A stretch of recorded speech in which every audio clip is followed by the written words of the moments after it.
Les cieux disent que tu es digne. La terre dit que tu es digne. Digne. Les cieux disent que tu es digne. Tu es digne. La terre dit que tu es digne.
Acclamons pour le Seigneur.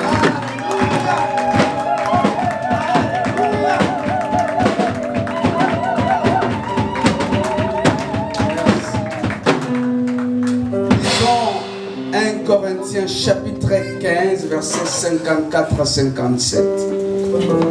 C'est un jour de célébration. C'est un jour de gloire. Si la terre ne comprend pas ce jour, mais le ciel comprend. Et les anges célèbrent parce que quelqu'un a triomphé.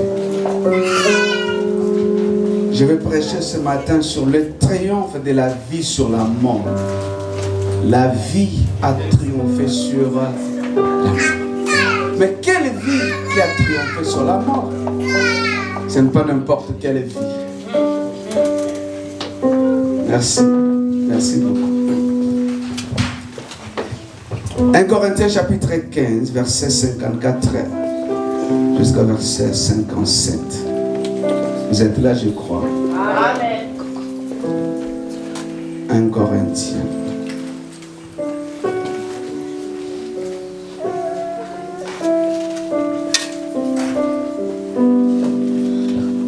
Ce matin, même le païen, il célèbre. Même ceux qui ne croient pas en Jésus, ils célèbrent. Je vais lire 54 à 57.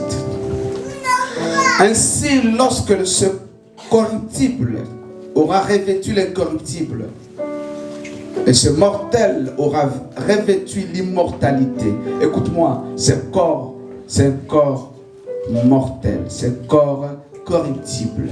Il n'y a pas de gloire avec le corruptible.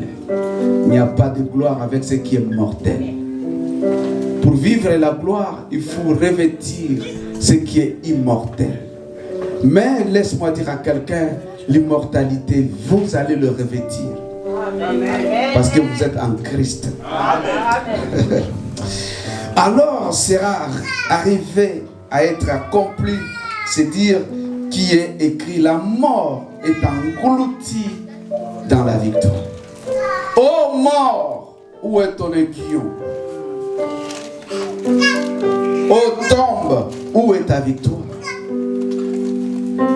Si la mort peut triompher sur tout le monde, mais il y a une seule personne que la mort n'a aucun pouvoir sur lui. Si la tombe peut avoir la victoire sur les autres, mais la tombe n'a pas la victoire sur une personne. Amen. Trois types de personnes n'ont jamais connu la mort. Ils ne connaîtront jamais la mort. Élie ne connaîtra jamais la mort. Enoch ne connaîtra jamais la mort. Et ceux qui sont en Christ ne connaîtront jamais la mort. Amen, amen, amen. Vous êtes là? Amen. Je vais terminer verset 56. Les guillons de la mort est le péché, et la vigueur du péché est la loi. Mais remercions Dieu qui nous donne la victoire par le moyen de notre Seigneur Jésus-Christ. Nous avons la victoire sur la mort par Jésus. Merci. On ne peut jamais triompher s'il n'y a pas un ennemi. Le mot triomphe a un sens si l'ennemi est là. Sans ennemi, le triomphe n'est pas possible. Mais laisse-moi dire à quelqu'un, le pire ennemi de l'humanité, le pire ennemi de l'homme est qu'il n'épargne personne. Il frappe quand il veut, il vient quand il veut. Il s'appelle la mort. La mort, c'est le pire ennemi de l'homme. On peut avoir des ennemis humains, mais la mort, c'est le plus grand ennemi de tous les temps. Parlez de la mort aux gens, ils seront frustrés, ils auront peur, parce que la mort, c'est le plus grand ennemi de tout le temps. La mort, c'est quoi? La mort, c'est quand la vie s'arrête dans le temps pour entrer dans l'éternité. Quand la vie s'arrête dans le temps, on dit que cet homme est mort. Mais laisse-moi dire à quelqu'un, rien n'est permanent dans le temps. Tout ce qui est dans le temps a un début, a une fin. Rien n'est permanent dans le temps. Tout sur le temps a un début, a une fin. Y compris l'homme sur la terre, il a un début, il a une fin. La vie sur la terre est un passage. La vie sur la terre est un stage. La vie sur la terre est une parenthèse. Ne pensez pas que vous allez construire et rester éternellement sur la terre. Non, la vie sur la terre est une parenthèse. La vie sur la terre est courte.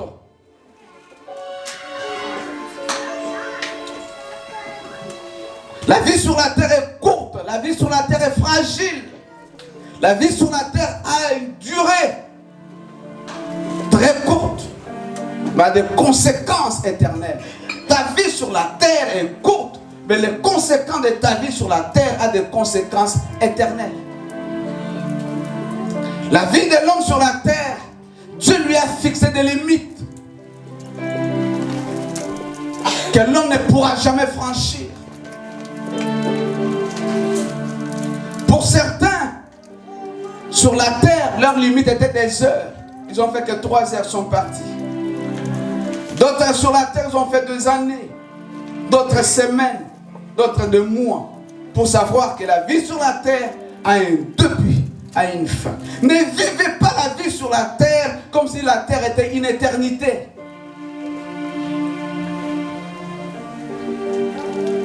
Ne vivez pas la vie sur la terre comme si cette vie sur la terre n'a pas une fin. Vous êtes là? Amen. Est-ce que quelqu'un est là? Amen. La mort est plus forte que la force humaine, plus forte que l'argent, plus forte que la richesse. Vous savez, quand la mort vient, la mort fait de tous les vivants sur la terre des étrangers. Quand nous regardons la mort, on sait ça que nous sommes des étrangers sur cette terre. Nous passerons. La mort fait de riches comme de pauvres, des étrangers sur cette terre. La mort met en pleine lumière ce qui était dans l'ombre. La mort, c'est le rendez-vous de tous les vivants. Amen. Peu importe ce que tu es, la mort, c'est le rendez-vous de tous les vivants. Et quand la mort vient, ne tiens pas compte de tes projets. Peu importe tes projets, il balaye. La mort, même si tu as aimé quelqu'un plus, mais quand la mort vient, il vous sépare. Il ne tient pas compte des affections des gens. Il ne tient pas compte de tes projets d'avenir. je vais acheter, je vais construire. Mais quand la mort vient, tout est par terre. Tu peux refuser le rendez-vous de l'église, mais le rendez-vous de la mort, tout le monde y répondra. Peu importe l'endroit et le lieu. Devant la mort, les héros tombent. Devant la mort, les miss et leur beauté, ils tombent. Ce que j'ai déjà vu, ce que je n'ai jamais compris, la beauté n'a jamais séduit la mort. L'argent n'a jamais corrompu la mort. Peu importe ta richesse, mais tu ne corrompras jamais la mort. Amen.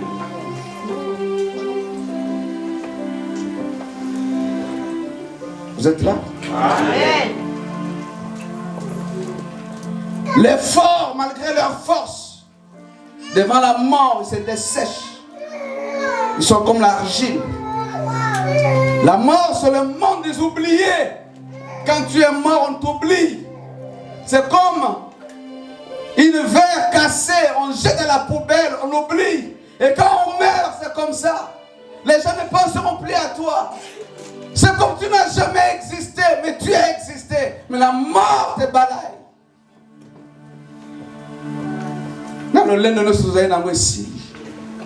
On ne parlera plus de toi. Des années, 2 mois, on t'oublie.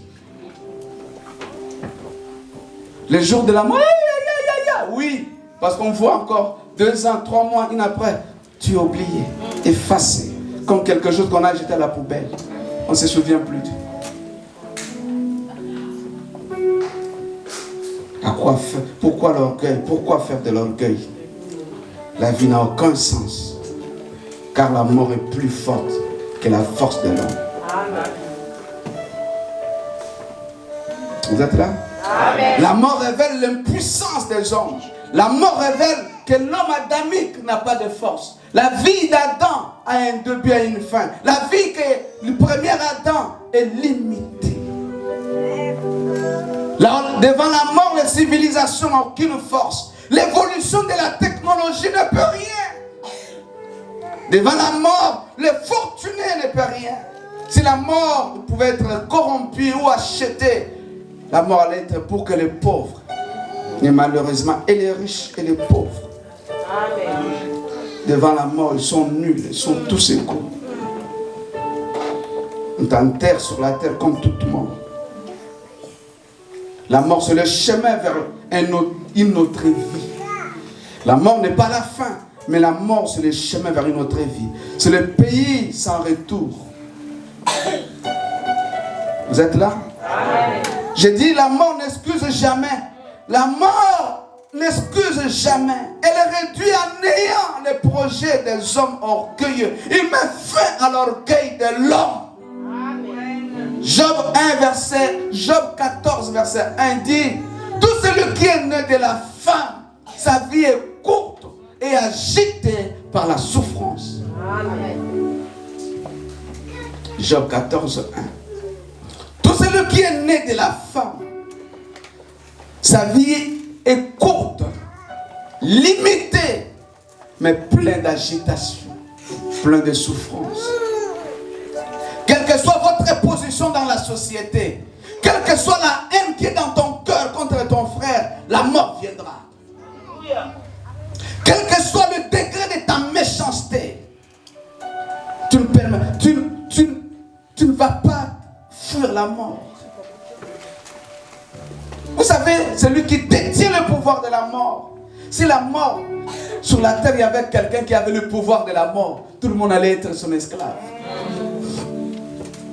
Il agite seulement comme ça. Il allait coloniser tout le monde parce qu'il a un pouvoir. Malheureusement, sur la terre, aucun homme n'a le pouvoir de la mort. Seul Dieu. Amen. Vous êtes là? Amen. Vous êtes là? Amen. Celui qui détient le pouvoir de la mort a le pouvoir sur l'humanité, sur l'homme. Voilà, ce jour de Pâques. Ce jour de Pâques, nous célébrons la mort, premièrement. Et ensuite, nous célébrons la vie qui a triomphé de la mort. La mort, comment la mort est entrée en action? La mort entre en action par le péché. C'était une créature. Vous savez, chaque créature de Dieu a un pouvoir. Même les arbres ont un pouvoir. Non, ma personne qui la personne disait tellement tout ce que Dieu a créé a un pouvoir. Et la mort aussi, comme une créature de Dieu, a un pouvoir.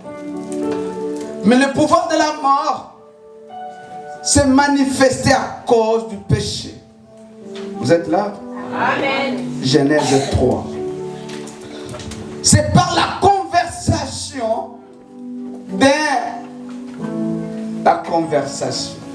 C'est par la conversation du serpent avec Ève que la mort vient. Attention à ce qu'on appelle conversation. Tu parles quoi? Vous parlez avec qui? Dans cette conversation, Ève a récité même la Bible, a récité même la parole de Dieu, mais n'avait pas de Bible. Sans Bible, mais il récite la parole de Dieu. Le monde que nous vivons est le résultat d'une conversation. Ce que nous vivons est le résultat d'une conversation. Écoutez-moi, frères et sœurs, une mauvaise conversation peut changer tout dans votre vie, en bien ou en mal. Tu parles quoi? Vos agissements sont le résultat de vos conversations. L'ennemi vient avec une conversation. Et dans sa conversation, c'est pour contrecarrer la connaissance, pour faire douter à Ève la parole de Dieu, ce que Dieu a dit, la promesse de Dieu. Elle vient avec une conversation pour faire perdre à Ève son identité. C'est pour détruire Ève. Attention, frère, assumez les résultats de vos conversations. Ce que tu es en train de parler, ce que Betty Lobby assume. Votre bouche peut vous attirer des serpents. Votre bouche peut vous attirer la souffrance. Votre bouche peut vous attirer le bien et le mal. C'est pas une conversation que Nicodème va rencontrer Jésus. Et Nicodème va découvrir le fondement de la vie chrétienne. Certaines choses on ne dit pas en public, on dit à ceux qui sont proches. C'est en conversation la nuit. Vous êtes là? Amen. La conversation ange et Marie fera que Jésus vienne. La suite de votre conversation ou les conséquences de votre conversation, vous devez l'assumer. C'est par cette conversation de serpent et Ève. En réalité, le serpent, c'était un animal. Ce n'était pas Satan, mais Satan a utilisé le serpent. Vous êtes là? Amen. Satan n'était pas Satan, c'était le serpent, mais dans le serpent, il y avait un esprit qui a utilisé. Satan peut t'utiliser, toi homme, mais il y aura des conséquences tôt ou tard dans la vie qu'il a utilisée. Si Satan t'utilise, tu vas vivre les conséquences. Mais lui, il a obtenu son objectif. Toi, tu vis que les conséquences. Après cette conversation, Dieu vient. Quand Dieu vient, il parle à Adam et Ève. Et Dieu commence à punir, à donner un jugement. Ce que j'aime dans cette conversation de Dieu, quand il vient, c'est la première fois que Dieu annonce à Satan. Dieu n'a pas annoncé aux anges. C'est lui qui va écraser la tête du serpent. C'est Dieu a annoncé directement à Satan. Dit, par celui qui sortira de la femme, tu vas mordre son talon, mais il t'écrasera la tête. Donc la première personne qui a écouté l'évangile, c'était Satan. Dieu lui annonce celui qui va l'écraser. Dieu n'a pas peur de vous annoncer ce qui arrivera. Dieu n'a pas peur de t'annoncer ce qui va arriver. Il annonce car il a le destin dans sa main. Personne ne peut arrêter ce qu'il a annoncé. Personne ne peut s'opposer à ce qu'il a arrêté. Ce qu'il a dit arrivera. Amen. Amen. Et par cette conversation, le monde est entré dans le ténèbre. Des années, des siècles. Dieu envoie des gens, mais il n'y avait toujours rien.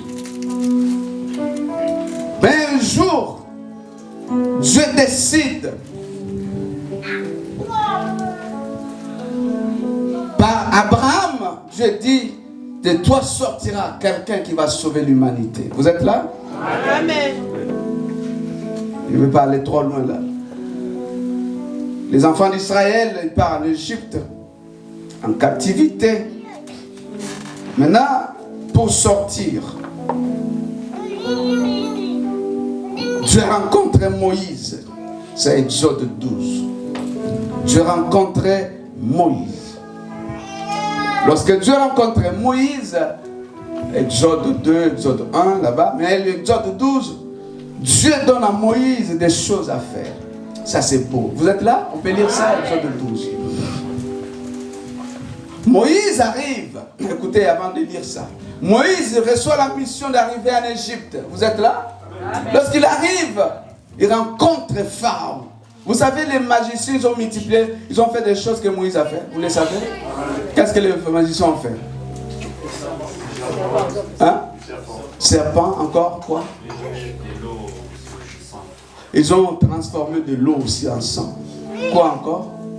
Ils ont multiplié les grenouilles. Ils ont imité 3 miracles de Moïse.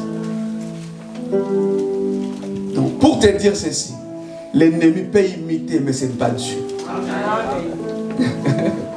Or, lorsque Moïse transforme l'eau en sang, qu'est-ce que le magicien devrait faire? Changer en l'eau. Mais eux, au contraire, ils multiplient encore. C'est-à-dire que le miracle de l'ennemi a pour objectif d'aggraver ta souffrance. L'ennemi ne vient pas donner la solution à ta souffrance. Quand tu vois le miracle de l'ennemi, ne te réjouis pas. Il y a quelque part dans un domaine de ta vie, il va aggraver quelque chose.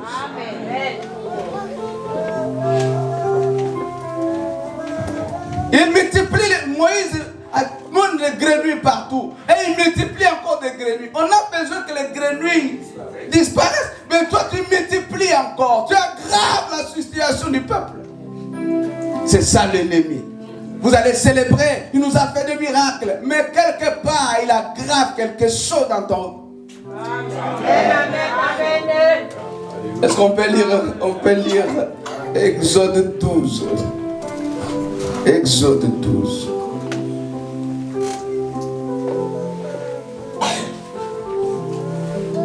Exode 12.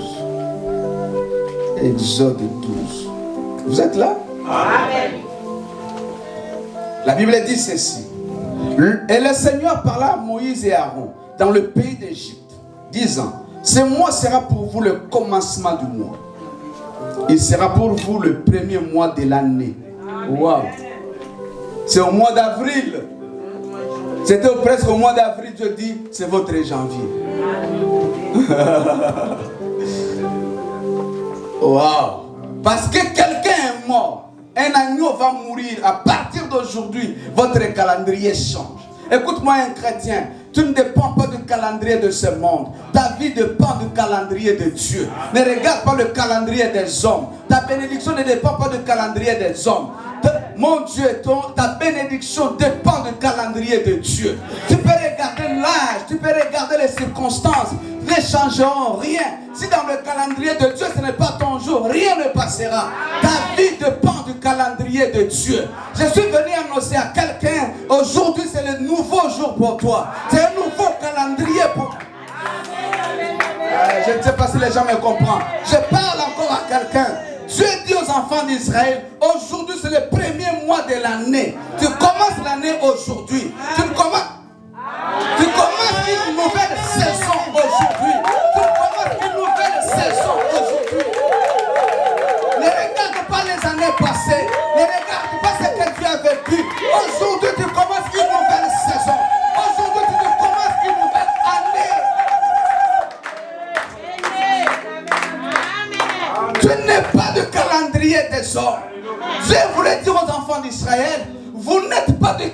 calendrier des Égyptiens. Ne dépendez pas du calendrier des Égyptiens. Mais à partir d'aujourd'hui, je vous fais sortir du calendrier des Égyptiens. Vous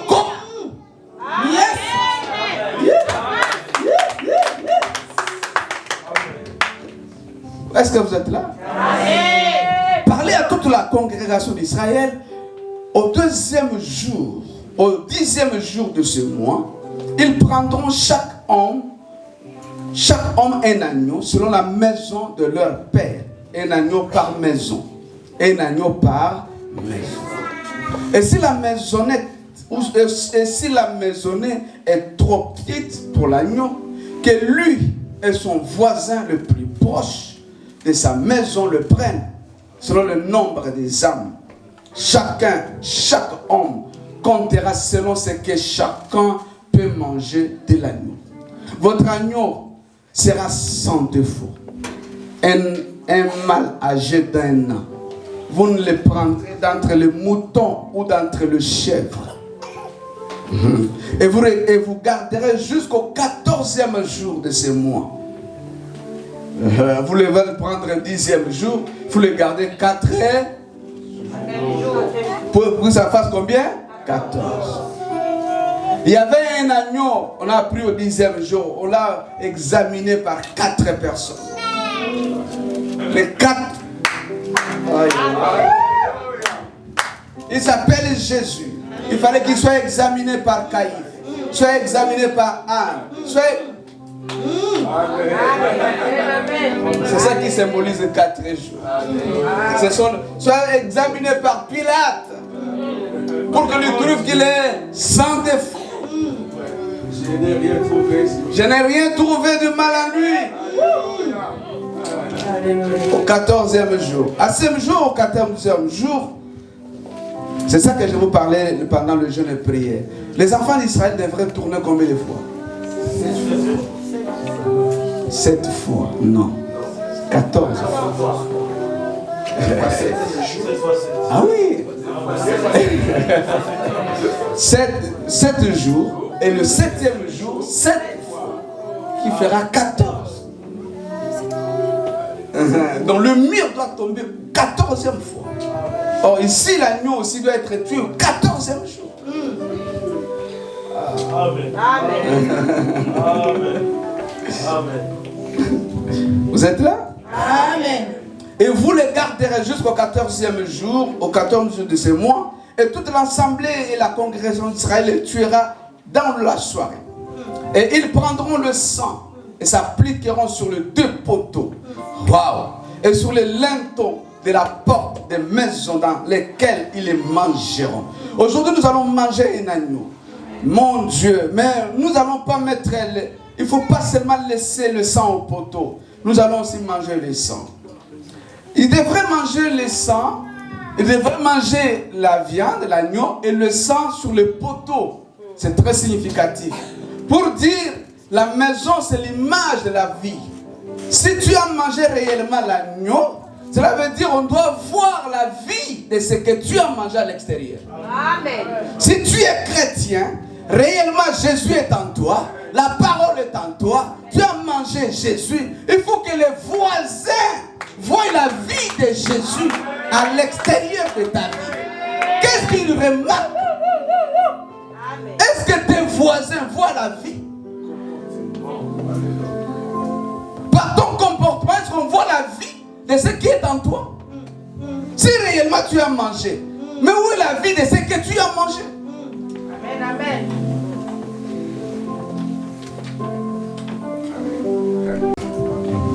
Vous êtes là? Amen.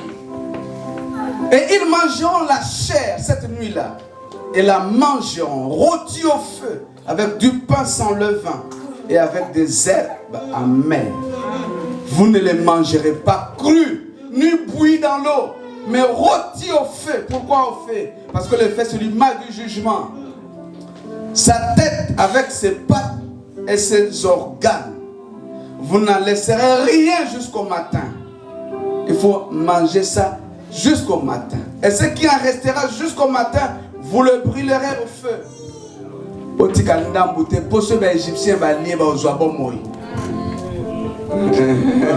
Vous devez Otumba, pour Moïse, pour Nabamote. Il ne faut pas laisser le peuple pour les Égyptiens.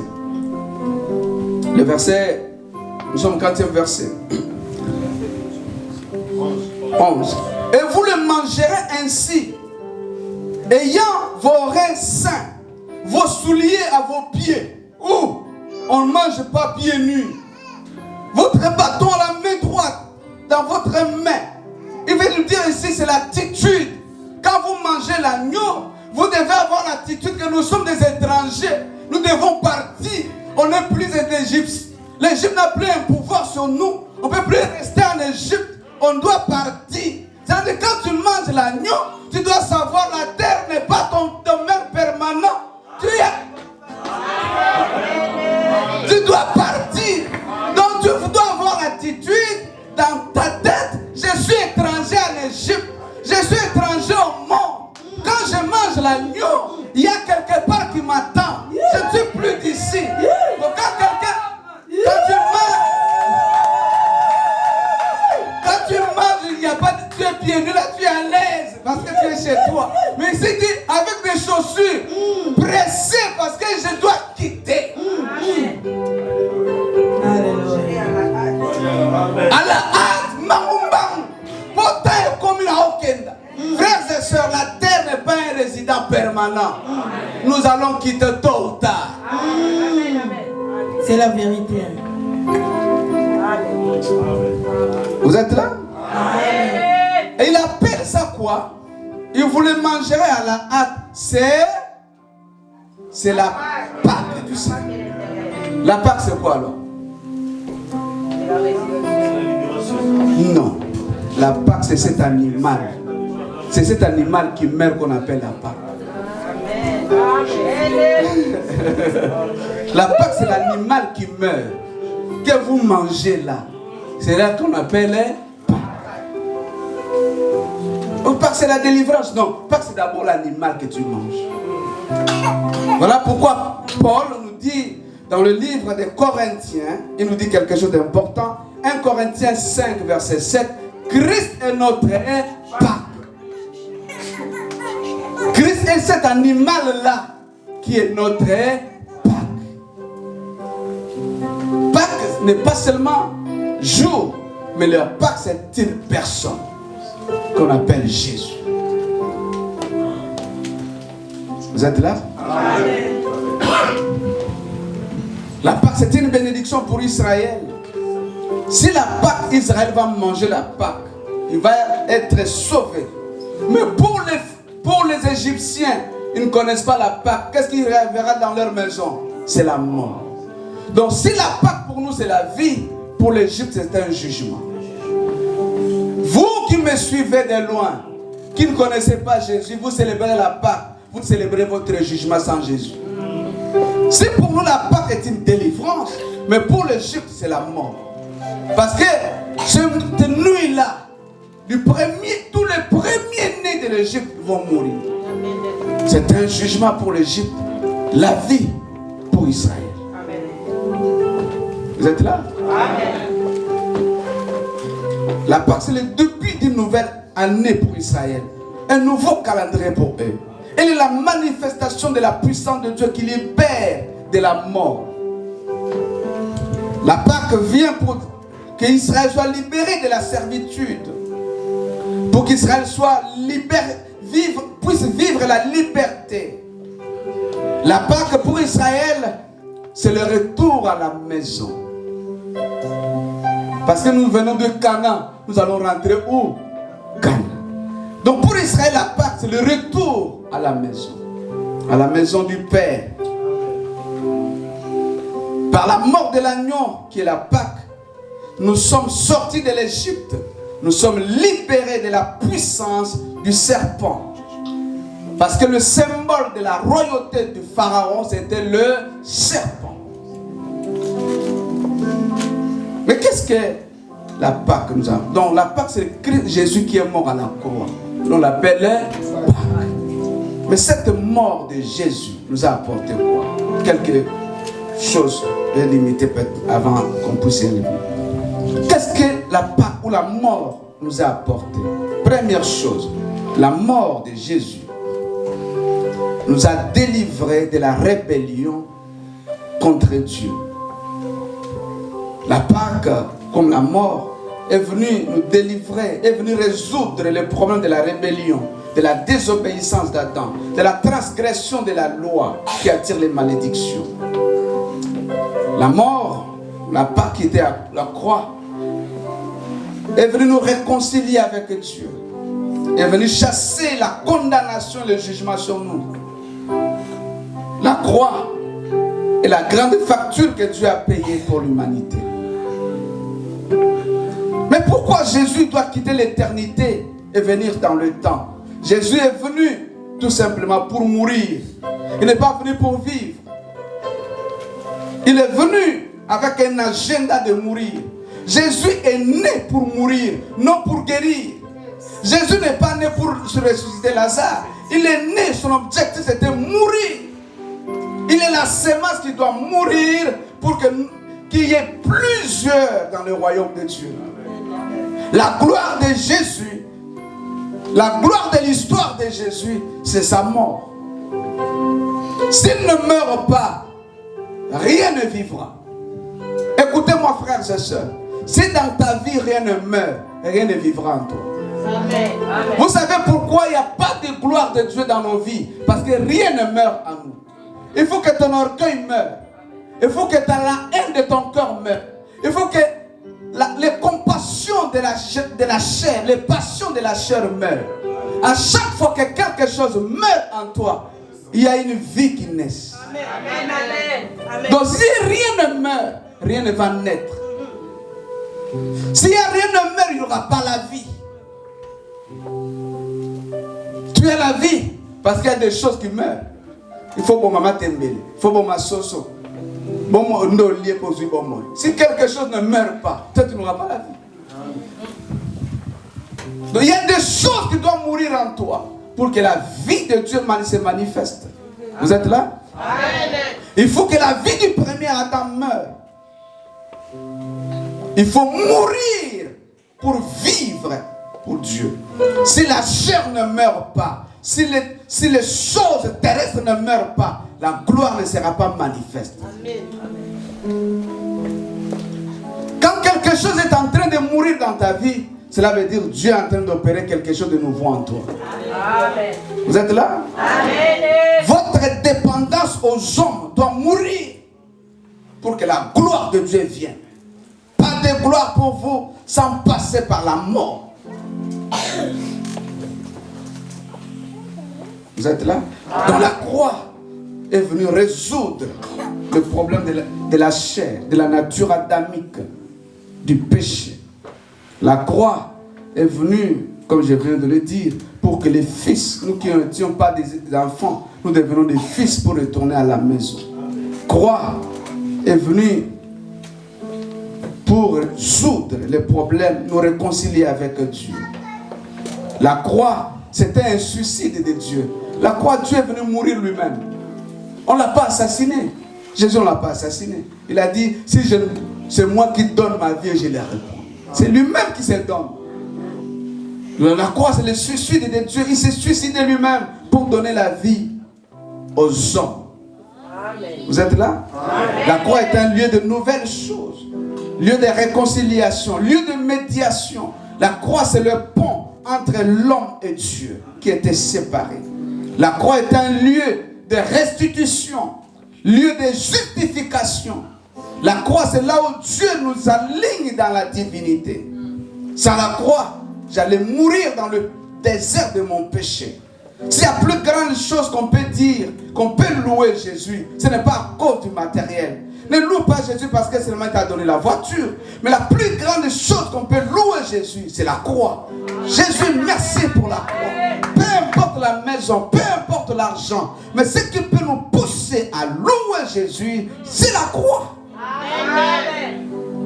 À la croix, pour terminer la croix, Jésus est devenu un serpent. Oui ou pas? Amen. Croix, Jésus est devenu serpent. On peut lire ça? Jean 3, versets 14 à 16. Rapidement. À la croix, Jésus est devenu serpent. Oh, vous êtes là? Amen. Jean 3. Verset 14. Et comme Moïse éleva le serpent dans le désert, oui, certainement le Fils de l'homme doit être élevé, afin que quiconque croit en lui ne périsse pas, mais qu'il ait la vie. À la croix, Jésus est devenu un serpent. Or, le serpent en Genèse est l'image de quoi? En Genèse 3, serpent c'est quoi? C'est la malédiction. Serpent en Genèse c'est quoi? C'est la corruption. En Genèse, serpent c'est quoi? C'est la malédiction. C'est tout ce qui est mauvais, c'est le mal, l'incarnation du mal. Donc Jésus à la croix, il devient un serpent. Il devient l'incarnation du mal. Il devient l'incarnation de la malédiction pour toi. Donc Dieu utilise pour les enfants d'Israël, lorsqu'ils se sont rebellés, Dieu a utilisé des serpents, oui ou pas?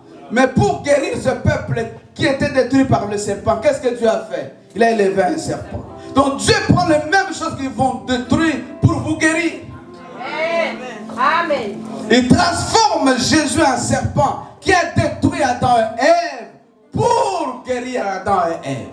Amen. Donc Jésus à la croix, il était devenu un serpent pour porter notre malédiction, notre corruption.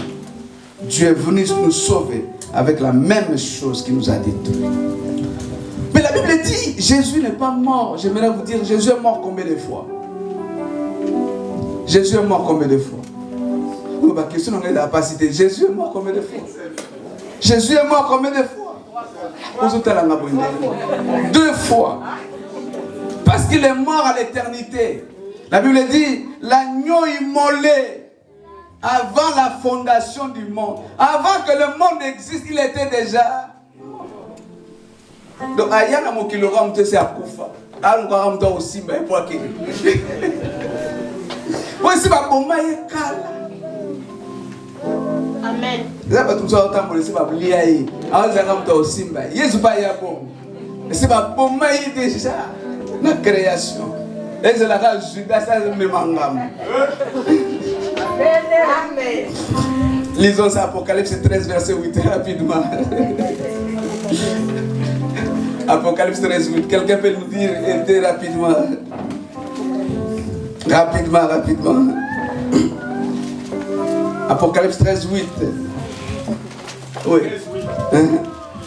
Et tous les habitants de la terre l'adoreront, ce dont le nom n'a pas été écrit dès la fondation du monde, dans le livre de vie de l'agneau qui a été immolé. L'agneau a été immolé avant la fondation du monde. Avant que le monde soit mort, on l'a déjà tué. Donc, le temps, il est venu mourir pour la deuxième fois dans le temps. Vous êtes là? Amen. Donc, le temps, c'est quoi? Le temps n'est que n'est que la concrétisation de ce qui a été dans l'éternité. Vous êtes là? Amen. Toi déjà été résolu, achevé dans l'éternité. Mais le temps où la terre vit que ce qui a été décidé au ciel. La terre ne peut rien faire de lui-même. La terre n'est que la résolution de ce qui a été décidé dans l'éternité. Donc le temps prophétise la conclusion de l'éternité. David ne devient pas roi le même jour, mais David devient roi dans la tête déjà de Dieu. Avant qu'il devienne roi, Samuel savait qu'il est déjà roi. Quand il meurt déjà, lui, il est déjà roi. Il est roi depuis la pensée de Dieu. Tu n'es pas ce que tu es par rapport à tes efforts. Tu ne seras pas ce que tu seras par rapport à tes efforts. Tu seras ce que tu seras parce que l'éternité a déjà résolu quelque chose. C'est une question de temps. Je dis encore une question de temps. Tu y arriveras. C'est une question de temps. Tu y arriveras. C'est une question de temps. Tu y arriveras. C'est une question de question de temps. C'est une question de temps. Le temps va révéler ce que j'ai déjà été. Amen. Amen. Pour terminer, avant de terminer, il est mort, c'est bien. Mais la mort sans résurrection nous sert à rien. Parce qu'un mort ne peut pas sauver les autres. Si Jésus reste mort, nos prières n'ont aucune certitude d'être exaucées. Un sauveur mort ne peut pas sauver les autres. Un sauveur mort ne peut pas venir en aide des autres. Si Jésus reste dans la tombe, il sera semblable à Kimbam et tous les autres prophètes. Vous êtes là? Amen. Donc sans la résurrection, la croix n'a pas un sens. La mort n'a pas un sens. Mais c'est la croix qui valide. Non, c'est la résurrection qui donne la valeur à la croix. Tous les deux marchent de pair. Il n'y a pas de résurrection sans mort. Il n'y a pas aussi de résurrection sans la mort. Tous les deux marchent de pair. Vous êtes là? La résurrection veut dire tout simplement que la vie de l'homme ne se limite pas sur la terre. J'allais parler sur la résurrection, mais je n'ai pas assez de temps. Je vais parler seulement de la vie qui triomphe de la mort. Écoutez-moi ici très bien. Tout celui qui est né d'Adam, sa vie est limitée par la mort. Là, c'est-à-dire la vie que nous en avons. Mais ça la vie cette vie est plus que la mort. On appelle ça vie éternelle. C'est la vie de Dieu. Donc nous avons deux vies. La vie du premier Adam et la vie du second Adam. La vie du premier Adam se limite au cimetière. Mais la vie du second Adam ne se limite pas au cimetière. La mort n'a aucun pouvoir sur cette vie. Amen. C'est ça que j'aimerais parler pour terminer dans 5 ou 10 minutes. Vous êtes là? Amen. Amen. Voilà. La résurrection nous a apporté plusieurs choses. Je vais dire quelques mots, 2 ou 3, 4 choses que la résurrection nous a apporté avant de parler de cette vie. La résurrection nous introduit dans le mystère de l'Église. S'il n'y avait pas la résurrection, l'Église n'allait pas exister. La résurrection nous introduit dans le mystère de l'Église. Deuxième chose, la résurrection nous introduit dans le mystère de la nouvelle création ou la nouvelle naissance. Tu ne peux pas naître de nouveau. Il n'y a pas de nouvelle naissance sans résurrection. Amen. Jésus a parlé de la nouvelle naissance avant sa mort, mais personne n'était né de nouveau. Mais la nouvelle naissance est venue par la résurrection. Vous êtes là? Amen. La résurrection nous apporte le mystère du corps de gloire. C'est par la résurrection que nous n'avons plus... Amen. Deux corps. Le corps du premier Adam et le corps de gloire où nous allons le ressusciter. C'est par la résurrection que nous avons un corps de gloire.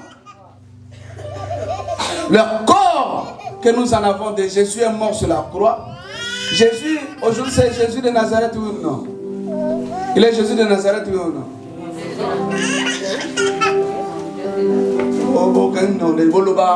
Il est Jésus de Nazareth, oui ou non? Jésus de Nazareth, oui ou non? Toi tu pries le Jésus de Nazareth, oui ou non?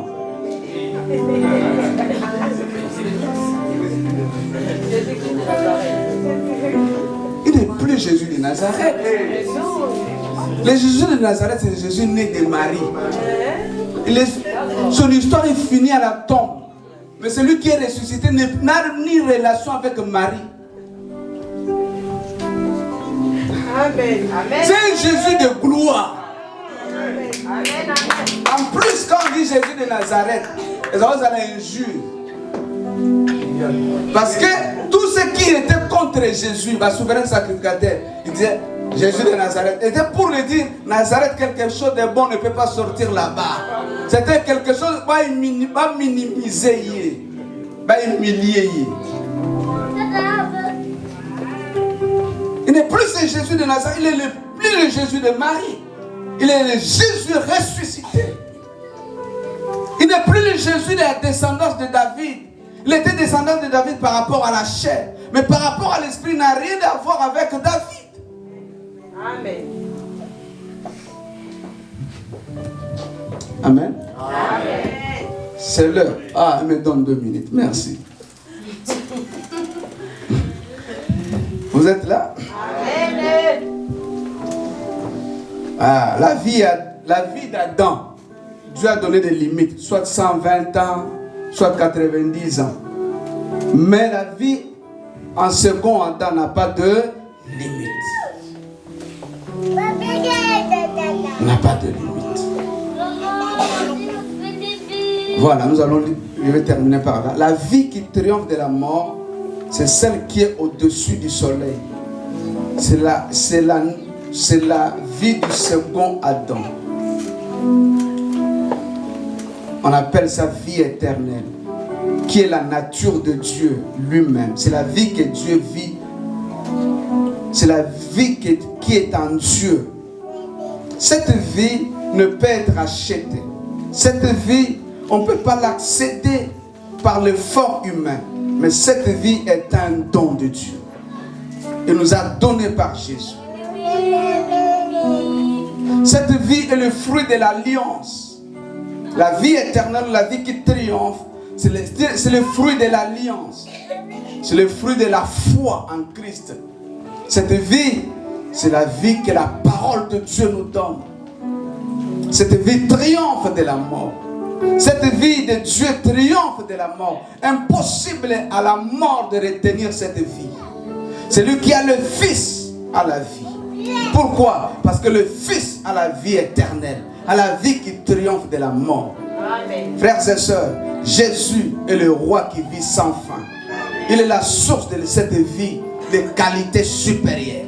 Cette vie, on appelle ça le Zoé de Dieu. Le Zoé signifie la vie de Dieu.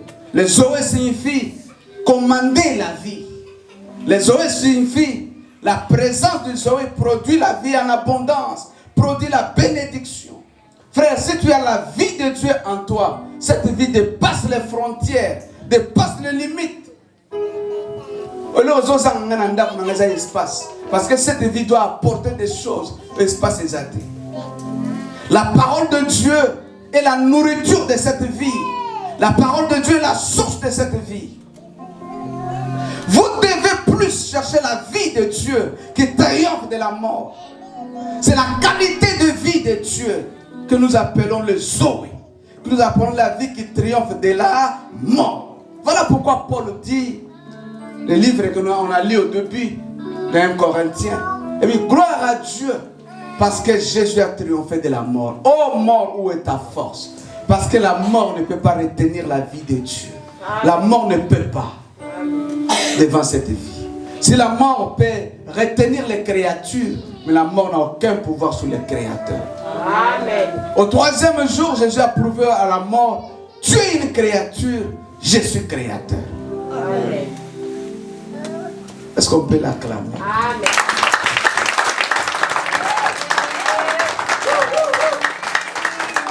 J'aimerais dire à quelqu'un, c'est que tu possèdes des petits.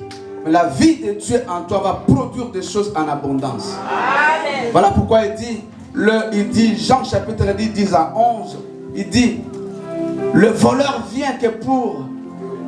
C'est ça la mission du voleur. Mais Dieu fait quoi? Donne vie en abondance. Waouh! Même verset nous dit 2 choses. La mission du voleur est ce que la vie de Dieu produit. Si ce verset nous veut nous dire, si Dieu donne la vie, il y a aussi un destructeur. S'il y a un destructeur, il y a celui qui donne la vie. S'il y a quelqu'un qui s'appelle Satan, il y a celui qu'on appelle Dieu. Et quand Dieu donne la vie, c'est en abondance. Et la vie que Dieu donne, personne ne peut l'ôter. Dieu est un donneur, Satan est un assassin. Dieu est un bénisseur, Satan est un maudisseur. Dieu est un constructeur, Satan est un destructeur. Dieu est la vérité, Satan est un menteur. Dieu élève, Satan abaisse. Dieu est amour, Satan est la haine. Dieu est la la lumière, Satan est le ténèbre. Satan détruit la paix, mais Dieu donne la paix. Satan détruit la terre, mais Dieu donne la vie à la terre. Satan apporte la maladie, mais Dieu donne la guérison. Satan est un menteur. Ce que la vie de Dieu donne, Satan ne pourra jamais les donner. Voilà pourquoi je vais vous dire à quelqu'un, la vie de Dieu est en vous. Cette vie est plus forte que la mort. N'ayez pas peur de la mort. Même si tu meurs, au son de la trompette, tu monteras. Parce que cette vie ne restera pas dans la tombe. Mon Dieu, oh, la mort ne peut pas retenir cette vie. Tu as la vie qui triomphe de la mort. Tu as la vie de gloire en toi. C'est avec la vie de Dieu. Je vais parler à quelqu'un qui m'entend. Cette vie, c'est la vie de la parole de Dieu. Que cette vie détruise les mal en toi. Je proclame la vie de Dieu en toi. Je proclame la vie de Jésus en toi. Règne dans cette vie par la vie de Jésus. Marche de... Oh, est-ce qu'il y a des gens qui me suivent? Je dis à quelqu'un, triomphe de la jalousie par la vie de Dieu. Triomphe de la haine par la vie de Jésus. Triomphe du Satan par la vie de Jésus. Triomphe. Je dis encore à quelqu'un, avec la vie de Jésus qui est en toi, tu ne finiras pas dans le chèque.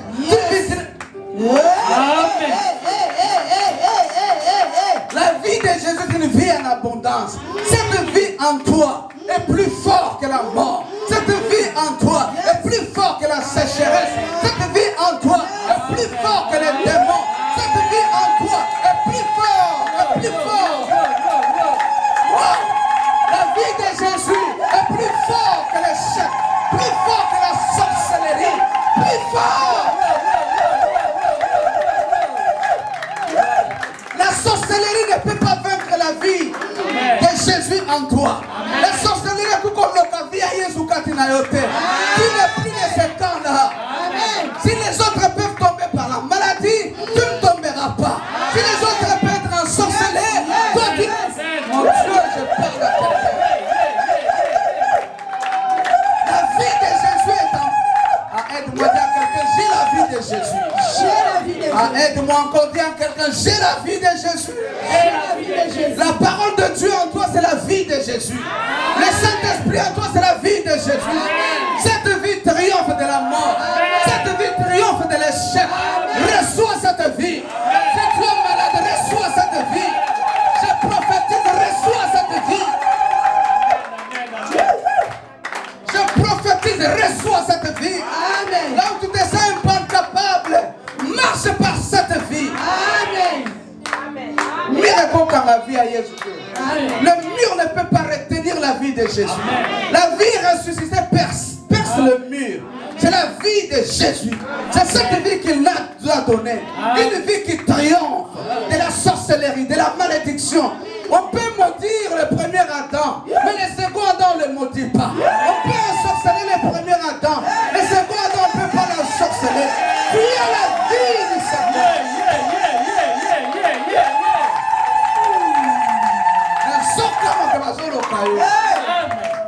Et là, tu n'as pas encore la seconde vie. Tu vis encore en premier Adam. En second Adam, la sorcellerie ne peut rien. En second Adam, Satan est écrasé. Pour une vie plus forte que le monde. Et cette vie, on ne l'achète pas. C'est plus fort que l'or, que le diamant. Je dis encore à quelqu'un, tu as cette vie. Reçois cette vie. Reçois cette vie. Reçois cette vie. Amen. Si tu étais malade, tu dois être guéri maintenant. Par cette vie de Jésus. La Bible dit, le Fils de Dieu, c'est lui la vie éternelle. Nous l'avons reçu cette vie. Voilà pourquoi la résurrection, la Pâque, c'est le triomphe de la vie de Dieu sur la mort. Amen. Il y a une vie qui a triomphé sur la mort. C'est la vie de Dieu. Amen. Une vie puissante. Amen. Une vie glorieuse. Amen.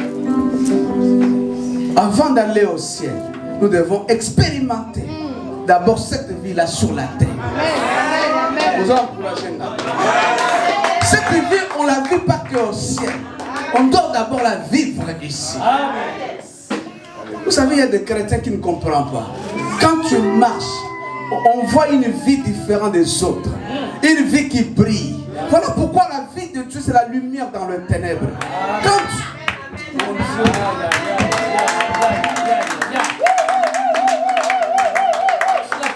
Au commencement était la parole. La parole était avec Dieu et la parole était Dieu.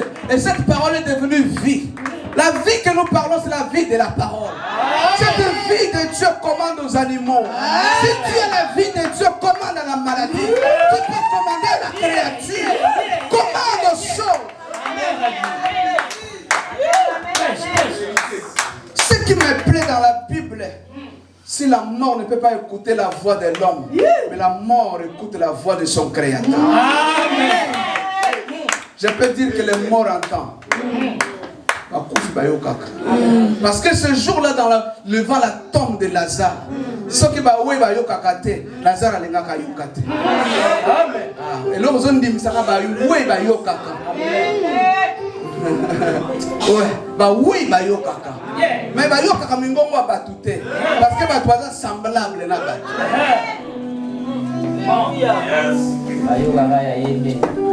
Je veux répondre, il y a des gens qui posent la question, Lazare a c'est quoi, il doit faire pour le nid? Oui, Lazare est mort, il est ressuscité avec le même corps d'Adam. Il n'a pas ressuscité avec le corps et résurrection. Voilà pourquoi il doit encore mourir. Lazare est mort, il est ressuscité avec le même corps d'Adam. Parce que celui qui devait ressusciter le premier pour aller au ciel ne peut pas encore. Donc Lazare ne pouvait pas le précéder.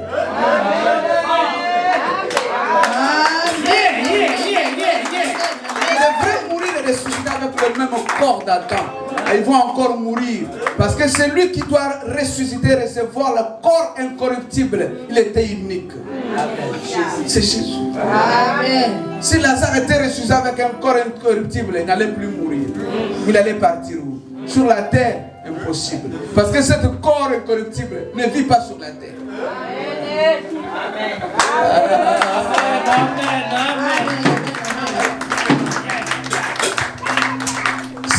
Laisse-moi dire encore à quelqu'un, si tu as la vie de Dieu, tu peux commander à la nature. Tu peux commander aux eaux. Tu peux commander à la maladie. Tout ce que Dieu a créé a des oreilles. Même Nzete yokaka, Maye yokaka, Moupepe yokaka. Mon Dieu n'a continué. Maye yokaka, Moupepe yokaka. Même Mbongo izana matoye yokaka.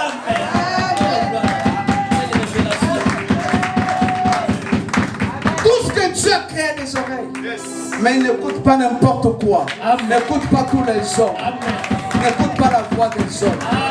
Il n'écoute que la voix de la vie de Dieu. Donc si tu as la vie de Dieu en toi, la création t'obéira.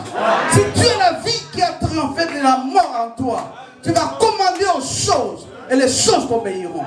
Voilà pourquoi c'est que tu dois faire dans la vie. S'il faut des choses à chercher, ne cherche pas d'abord que l'argent. Cherche cette vie qui donne l'ordre aux choses. Et donc, ça tend mingi. On a ça à 8 heures. On a ça à 4 boulots. Et ça bien. Mais cherche la vie qui peut commander aux choses. Si tu n'as pas cette vie-là, tu vas souffrir. Aux assemblables, n'a pas pagano. Aux différentes n'a pas pagano. Pour ça, la moko. Mais ceux qui ont la vie de Dieu, avec le pain, ils peuvent commander les choses et régner.